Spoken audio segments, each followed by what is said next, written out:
நேற்று உலகம் முழுக்க ரிலீஸ் ஆன தேவரா படம் கலவையான விமர்சனங்களை தான் பெற்றுட்டு ஆனாலும் ரிலீஸ் ஆன முதல் நாளில் மட்டும் 158 கோடி வரை வசூல் செஞ்சிருக்கு. சோலோ ஹீரோவா பிரபாஸுக்கு பிறகு தெலுங்குல ஒரே நாளில் 100 கோடி வரை வசூல் செஞ்சது ஜூனியர் என்டிஆர் படம் தான் சொல்லப்படுது. இது வரைக்கும் வெளியான படங்கள்ல ஒரே நாளில் முதல் நாளில் மட்டும் 100 கோடிக்கு மேல அதிகமாக வசூல் செஞ்ச திரைப்படங்கள் என்னென்னன்றதை இந்த லிஸ்ட்ல பார்க்கலாம். முதல்ல பார்க்க போற படம் RRR. இந்த படத்தை ராஜமௌலி தான் டைரக்ஷன் பண்ணியிருக்காரு. இந்த படம் முதல் நாளில் மட்டும் 220 கோடி ரூபாய் வரைக்கும் வசூல் செஞ்சிருக்கு. நம்ம லிஸ்ட்டில் இரண்டாவது இடத்த பிடிச்சிருக்க படம் பாகுபலி. இந்த படத்தை ராஜமௌலி டைரக்ஷன் பண்ணியிருப்பாரு. பிரபாஸ் ஹீரோவாக நடிச்சிருப்பாரு.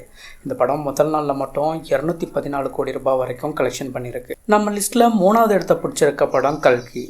இந்த படம் முதல் நாளில் மட்டும் 171 கோடி ரூபாய் வரைக்கும் வசூல் செஞ்சிருக்கு. நம்ம லிஸ்ட்டில் நான்காவது இடத்துல சலார் படம் தான் இருக்குது.